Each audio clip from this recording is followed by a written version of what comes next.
Hi, I'm here today with Rachael Rand. Rachael is a Vincent Bond client. Well, Rachael, thanks for coming to Walsall today and for allowing me to interview yourself. Can you talk about your background and the reasons that you found yourself with unaffordable debts? Yeah, it all started really when I was about 17. I was given a credit card, and then I thought, oh, this is great. So then I went and got things on purchase, when you have the higher interest purchase. And it all spiraled from there, really. I never learned to save up for anything. Everything went on credit cards or on a finance plan. And by the time I met my husband, I was probably about £20,000 in debt already. And I've had 2 children since then, and tried to move on and, better myself by going into a larger house. And it just spiraled and spiraled and spiraled, in all honesty. So it got to a stage where it wasn't luxury goods, it was the weekly food shopping that was going on it, and it was borrowing money from one credit card to pay another credit card. It was getting out more credit cards on interest-free, the 0% interest, so thinking I could pay back things, but it just meant I had more credit cards, so I just got myself in a right mess. And was there a defining moment where you thought to yourself, I've got to do something, I've got to stop? Yeah, the credit ran out. Basically, I couldn't get any further credit. I had approximately, I think, 10 credit cards, 2 loans on the go, and I was maxed out. There was nothing further I could do. I couldn't remortgage. The credit cards were up to their limits, so I couldn't borrow from one credit card any longer to pay the other credit card, which was what I was doing.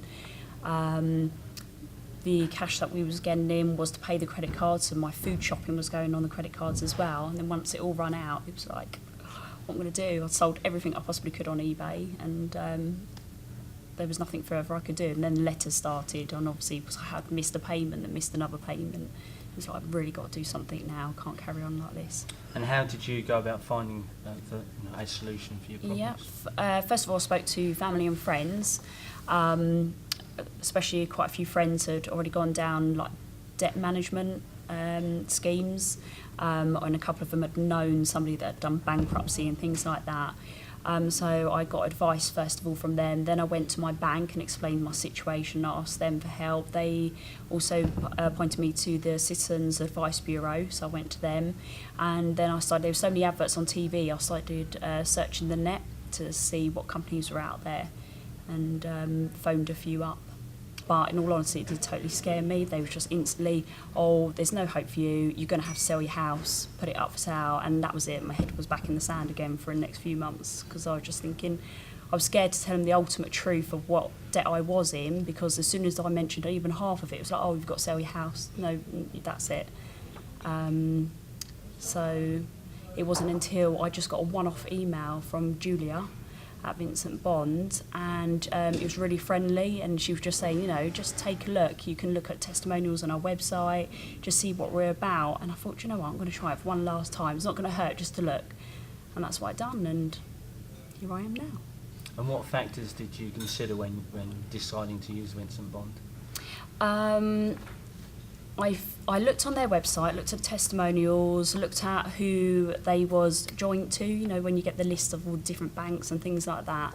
And then I phoned up Julia, and I actually got to speak to Julia, and that was the first thing that gave me complete confidence, because everywhere else I called was call centres, and I felt like I was talking to teenagers a lot of the time, and I thought, you've really got no understanding of where I am.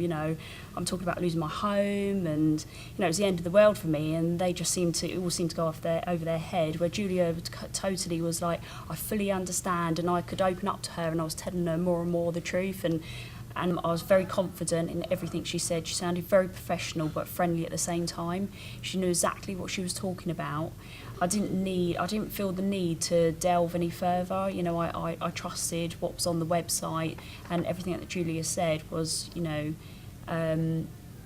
spot on. She knew exactly straight away when I started explaining my debts and everything, and she'd say to me, you're not the only one out there, there's people with more debts than yourself, so you're not going to worry. And that was the first time anybody had said that to me. She's like, you're in good hands, don't worry. And did you find that all the various solutions were explained to you properly? Definitely. So we went through everything. So first of all, we went through completely, what my debt was, which I didn't have a clear understanding of, because I just let it build up. All I knew, I'd run out. There was no other funds there. So we started, she said, we've got to start looking into, exactly what there is. We'll start roughly first of all, and then we discuss the different options, because there's so many out there, it is confusing. I'd even been to the bank, and I'd been to Citizens Advice as well, and it's so scary, everything that everybody tells you something different. And so she just clearly explained over the telephone initially all the different options that you had, from a debt management plan, what the benefits, like the pros and cons against that, an IVA and bankruptcy. So we went through everything, and then rather than her making the decision for me, it was me that made the decision. Obviously, she wouldn't let me do something that wasn't going to work out for me, but I told her why I felt that the IVA was best for me, and we discussed it, and she agreed, rather than everybody else was like, bankruptcy, it's your only option, bankruptcy. So. And how did you feel the process from when you decided to go down the IVA route to the creditors meeting? How was that process? It was really smooth from Vincent Bond's point of view. Everything was, like I say, any time I phoned up, I could speak to Julia or one of her colleagues. They knew exactly who I was, what my case was. Very friendly service. Things were in the post instantly. If once you spoke to them on the phone, you'd have it there either next morning or the morning after that. From the creditor's point of view, it's very scary still, because they do hound you.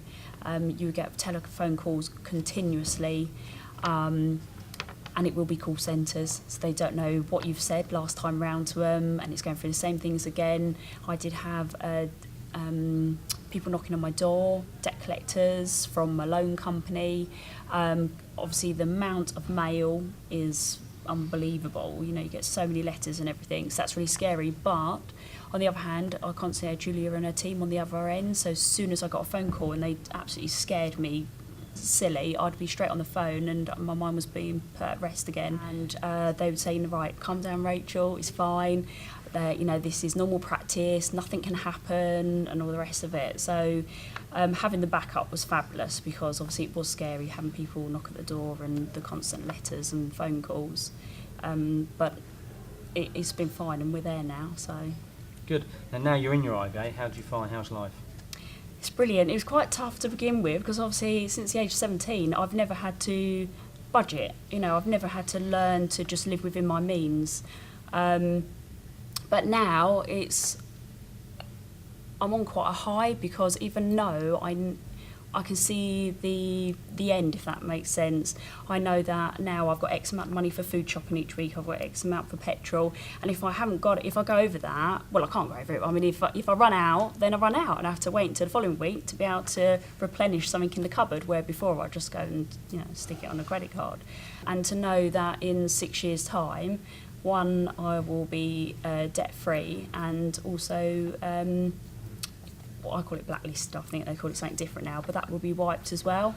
So, it's a brighter future, because I've got young children, and potentially I want to be able to, if they want to go to university, I want to be able to fund that. And, doing other plans and schemes wasn't available to me, to know 6 years' time, bang, that's it. And my children will be teenagers by that time, so.